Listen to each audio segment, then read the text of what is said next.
STAAR results.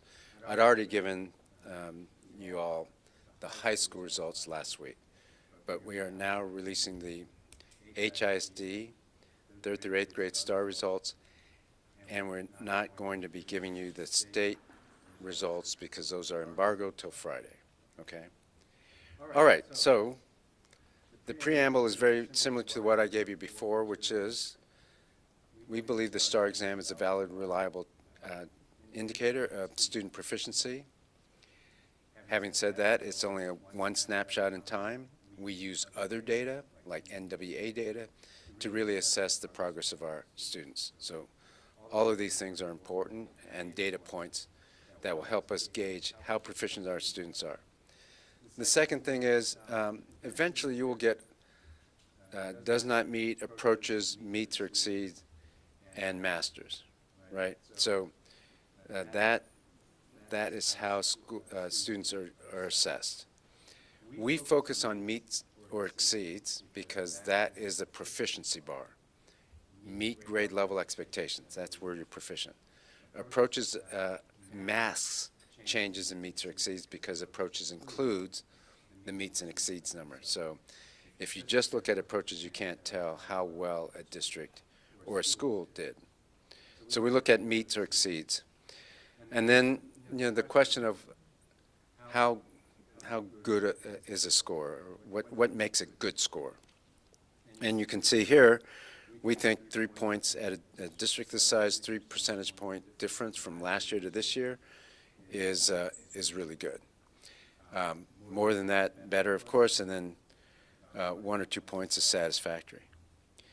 And then finally, the last bullet is we understand that the percentage of kids who are proficient in HISD on most subjects, most tests, is lower than the percentage of kids who are proficient in the state of Texas. So we start at a lower level. That's true. And so what we're trying to do is first get to the state average and then the national average and then above national average for proficiency. And that's why almost all districts look at growth, right? From where were you last year to where are you this year? If you grow 5 percentage points or 4 percentage points a year for 4 years in a row, then you're going to be not only closing the gap with the state, you're going to be above the state. So there's an emphasis on our reporting, like it is for the state, like it is for other districts, on how well you increase your proficiency. How did you grow your proficiency? So just want to make sure that's clear, that we know that we're behind and we're closing that gap. All right, so how did we do 3rd through 8th grade STAAR exam? It's very similar to end of course exams at high school. Our kids did great, our teachers did great. And I'm going to show you the numbers here in a minute. But they achieved one of the best academic growth years that the district has ever experienced. The NES schools posted even higher gains than the district. So NES, for your audience, is New Education System Schools. It's the schools that we conducted whole-scale systemic reform, and those are the schools that were the D and F campuses mostly. We're narrowing the achievement gap. That is also evident in the numbers. You'll see that. Black and Hispanic students narrowed the achievement gap with their white peers by several percentage points in HISD. The gap is still large. We have a huge achievement gap in our district, and but we're narrowing it, which is really good. The whole district did well, but our minority students did even better, closing the gap.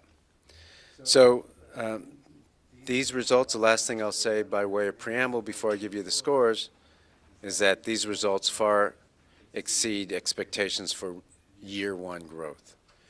I knew we would get results, this level of growth even I didn't expect. And listen closely to this. The NES schools, now the whole district did well, but the NES schools in reading, 3rd through 8th grade, as a whole, outperformed the state, of course, outperformed the district, and I believe had one of the largest, if not the largest, single-year increase in proficiency than any other urban district in Texas ever. And the same thing goes for math. And I want you to challenge that and look for it. I'm talking about overall in reading and math, NES schools, in their increase from one year to another, had the largest single-year increase of any urban district in Texas ever. Now, let me just explain a little bit. It's like Simone Biles. If you say she had the best performance, all-around performance at the Olympics in this year, you can't then go back to 2012 and say, well, one gymnast beat her on the balance beam, her score on the balance beam.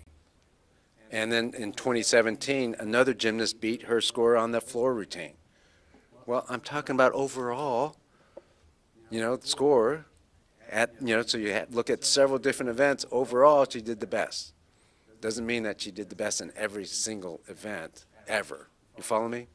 So please keep that in mind when you're researching that claim I just made. All right. Let's talk about it then. Whoa, sorry. That's somehow.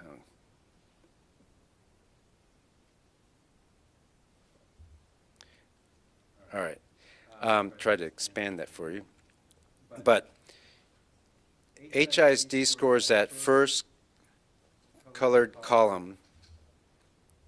That's our scores. I cannot compare it to the state yet. You'll do that on Friday. But I can tell you we did much better than the state did.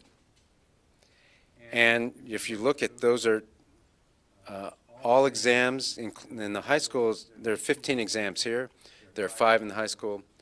Out of the 20 exams that we took for STAAR, we improved in 18 of them. We didn't improve. We lost 1 point in 3rd grade. I can tell you that that's better than what the state did. And we lost 5 points in 5th grade, which is also better than what the state did. I apologize. I know you're in the middle of it, but just for our reference here, what are these numbers? Are they, what is that, the total? Oh, yeah. Thank you for asking. So you notice in the parentheses up at the top there, it says meets or exceeds. So this percentage of kids who are above the proficient bar. So here's a 41% of the students were proficient, met the meets or exceeds category in 23, and now 40%, 38 for 4th grade, et cetera. So the green color, the number in green or red is the improvement, the increase, the change, yes. The NES schools, you see that second colored column, that's the delta for the NES schools. So the NES schools did twice as well as the non-NES schools. And you can see in NES, for example, 3rd grade, that the NES schools went up 3 points. The state went down more than the district went down. You'll get those numbers on Friday. But it is already clear that this kind of growth that you see for our NES schools is just phenomenal. And same with math. So I'm sure you can find a school out there that did better in 3rd grade reading than the NES schools. I'm sure you can find a school that did better, or district rather, that did better in 4th grade math. But collectively, the whole thing for reading, I'm not sure you're going to find one. So I hope you research that claim. But the point here is that NES did better than our non-NES, and the whole district did better than the state and had a good year for achievement. So yeah, let me finish and then I'll answer questions. So reading proficiency in all tested grades surpassed pre-COVID levels. HISD outperformed the state in rates of reading proficiency across all grades. So we outperformed the state in increase, in improvement. The growth in reading proficiency in NES schools far outpaced the rest of the district and state, including 8 percentage points gain in 5th grade and 10 percentage points in 6th grade. We're talking about the NES schools there. And then reading proficiency for our black students in HISD reached the highest level in 5 years. And then for ethnicity, if you look at our Hispanic students went from 38 meets and exceeds to 42. And our black students went from 34 to 41, which is a 7-point increase. So yes, they're below our other students, our white students, and below the state, but are closing that gap. A few percentage points a year, that's what we're looking for. And so the math also, the students did well in math, improved the number of students proficient in math at every grade level. At the same time, the state saw declines at every grade level. NES schools far outpaced the district and the state. And we saw double-digit gains in 5th and 8th grade. HISD's black and Latino students made 6- and 5-point gains respectively. So we did well. NES did better than non-NES, and our African American and Hispanic students also grew and narrowed the gap. There's a huge gap, so we can't close it overnight, but narrowed the gap in this district. You can see this 32 to 37% for Hispanic students, 22 to 28% for our black students. So yeah, we were very low, but now we're moving up, moving back up. Who's got the first question? So you've already seen this data, unofficially you've seen this data. Correct. Yes, I have. We'll wait till Friday, but you had a sneak peek. Yeah, Just how you make these. Okay. right. They often give it to districts and just embargo them. So that's why we can't give it to you. But it helps to have that perspective, right? I mean, it helps to know, I mean, if we went up 5 points in Algebra 1 and the state went up 7 points, it's good that we went up 5 points, but that's, you know, that's not as good if the state went up 7. You follow me? So it does help to have the state numbers. And so when you see it on Friday, you'll be even more impressed with our numbers. And would you, I mean, Has this given you fodder to create more NES campuses? So yes is the answer, although we already had some other data to show that the NES system is working well. And we'd already put into motion to create 45 additional schools, NES schools for next year. And I've reported on that several times. So does it help justify the increase in NES schools? I think the answer is yes. After looking at these numbers, what should someone walk away with? Yeah, I think they should walk away that our kids stepped up and our teachers stepped up. They rose to the challenge. There's no question it was a tough year with all the changes, with, you know, some of the higher expectations and rigor. Hard for students, hard for teachers, hard for parents and principals. So no question of that. But I hope you see from the data, most of our kids and, you know, and our teachers took it in stride, buckled down, and did what needed to be done. And they, you know, if you go to the schools like I go to the schools, then you would have seen kids thriving all year long, teachers growing in their confidence and growing in their ability to instruct well, and that's been happening all year long. So that's the biggest takeaway. The kids deserve it, and you know, and we have enough bad news sometimes, like 123 DNF schools. It's time, whether this becomes a trend or not, it's time to celebrate today what our kids did. Is there something specific that you can point to that you think caused these increases in specific subjects like reading and math? Yes, I think there's no question there was a clear plan, and that plan is called NES. And beyond NES, we improved the quality of instruction throughout the district. And so number one is, what does that mean? What does it look like? We explained what it meant. We explained what it looked like. We trained principals. We were in the classrooms coaching teachers up, and that we did across the district. With regard to NES, it's the whole-scale systemic reform that the NES model brings. High-quality curriculum, differentiated instruction, high-quality instruction, learning coaches, teacher apprentices, more supports, higher pay to draw the most experienced and their most effective teachers. Those sorts of things made a difference. With these results, what would you say about anyone doubting? Look, it's okay to doubt, and it's all right for people to question. I'm hoping there'll be some slightly different questions, though, right? And there's still a lot of room for debate, always, when you have reform of this scale. So that's okay. But instead of saying, you know, NES is going to fail, maybe the question should be, why does NES work? Why is there a difference? I hope we start asking those type of questions. And instead of saying, you know, well, the research is the gap, and we can't do anything except have, you know, unless we get more money. Maybe we can say, you know what, if we have the right instructional program, effective teachers, effective principals, using good strategies and good curriculum, our kids, challenged by poverty and challenged by language barriers, can still achieve. They can. You know, and so would more money help? Yeah, but that's not the first place you should look. Maybe we should look at instruction first.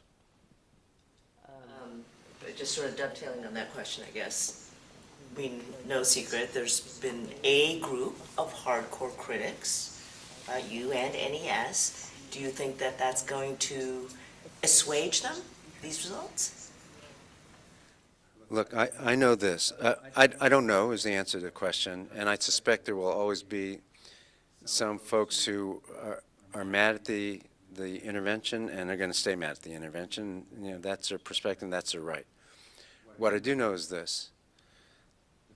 The people that we have to assuage and convince and inspire first are our teachers and our principals. And if we do that, and I'm telling you, this year has been a good movement of teachers and principals who believe in the system, using the curriculum, using the engagement strategies and all of that. When that happens, the teachers and the principals then make sense for kids and parents. And then we get the synergy and the movement and the belief that our kids can do anything if the teachers are coached well, the principals are coached well, and the kids are supported in the way they need to be. I've interviewed many teachers that say that achieving good numbers in STAAR exams doesn't imply an improvement on learning. What would you say to those teachers? I think it's a valid and reliable test, STAAR is. If you can read, you're probably going to be proficient. If you can't read, you're probably not going to be proficient or meets and exceeds. But not only that, I would look at other data, which I do. So, for example, NWA MAP assessment. We reported on mid-year. We haven't yet reported on our results end of year, which we will do at the board meeting on the 27th, the results of the NWA. If all three exams, middle of the year, NWA, STAAR, end of year, all kind of point in the same direction, the big bullets, then I would think that those tests are valid and are correlated. So in NWA middle of the year, our scores outpaced for growth, outpaced the national average. We grew better than the kids in the nation by quite a bit. We moved the percentile of achievement by 7 points in third grade reading on the end of year NWA, which we'll report out. My point is this, those data confirm or match the STAAR data. NES still outperform non-NES, for example, and we're growing pretty well compared to the nation's kids. So I think that's some valid information for people to consider. Were you expecting these results? Yeah, in a moment of weakness, no, I did not expect as great the results. I knew we would get results, but this level of results, what the NES students did in reading and math, I didn't expect this sort of growth. So very proud of our kids and our teachers and principals. You know, I said to some other folks, and your question is also appropriately tied to this, behind the numbers are some real kids and real teachers doing the work. You know, these are just numbers, that's true. And they can only indicate so much.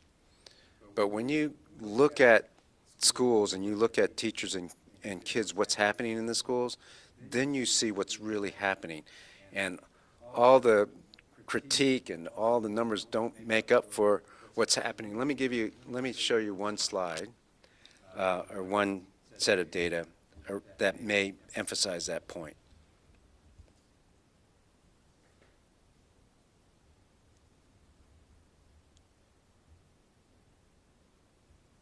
No, not this one, sorry.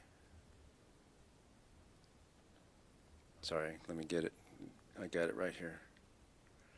While he's looking, do you know roughly the total student population for third through 8 in HISD? Let's see, we have about 10 to 11,000 kids in third grade, fourth grade, and fifth grade, and we have about 9,000 kids in sixth grade, seventh grade, and eighth grade. That's a rough estimate. Per year, you mean? Yeah, each year. So, sorry, 10,000 each, So 30,000, you know, almost 60,000 kids. 4 through 8? Yes, that take the exam.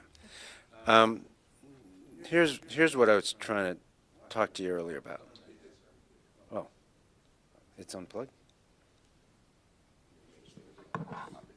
Yeah, give me a second.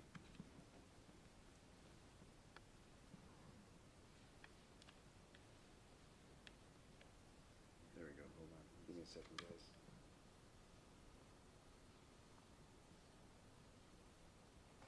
Okay. So this is Wainwright Elementary School. And it's an F-rated. Oh, sorry. This is Wainwright Elementary School. It's an F-rated campus.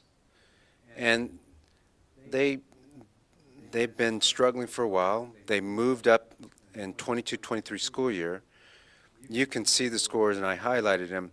For example, third grade reading. This is reading, third grade reading. You see this? 17% of their students could read at grade level. 17. Now, this year, 46%. That's huge growth. Okay, so maybe these are just numbers, right? But behind those numbers are kids who work really hard, are very proud of their scores, principals are very proud of the school, trained teachers, coached teachers, inspired teachers, teachers who stepped up, believed that their kids could do this work, and then has the results to show it. We have more kids reading at the school than they did before. More kids reading because teachers worked hard, believed in the system, used the NAS model, and did what they needed to do. And had you visited Wainwright like I did, you would have seen kids thriving. That's what you would have seen. And any other description of that does a disservice to our kids. I mean, these kids can't win for losing, right? They're in a failing school, they get beat up for that, or they get a negative rep out there, and then when they do well, we don't celebrate. Let's celebrate. Let's celebrate the Wainwright kids and any other school that had these increases. And forget the intervention for a moment and forget that it's about STAAR. Just say these kids did better, because they did. All right, so get off my soapbox but Wainwright is just one of many schools. My point is there are real kids, real teacher, real effort around this. And let's try to keep that in mind. Anybody else? You've already been asked this, but when you see numbers like that, obviously you have momentum now in these schools. People see that there's a method behind your madness. So do you think that there's a possibility that the the percentages increase that much more next year since you have buy-in from teachers? There was a lot of pushback all year, right? A lot of distractions. Yeah, thanks for asking. I think you're onto something there. I was talking to principals today. It was a training day for principals this morning. Half the district comes today and half came yesterday. And we were talking about that, and we said, look, what's going to be different next year? First of all, there won't be as many changes, right, because we're already doing it. We're going to start on August 12th instead of August 28th. We have the principal staff that we've now know are instructional leaders. They're sitting in this room, and they'll start with us in August. We'll have the teaching staff, some who've left on their own, some that we've moved out, that are more bought in to what we're doing. We will start on August 12th running. We won't take 3 or 4 weeks to get used to engagement strategies, the NES model, what does it even mean to be this and that. We won't have that. We'll have many of the procedures already in place. Yeah, we're going to have a stronger year next year. All right. Thank you, everybody. Appreciate your time.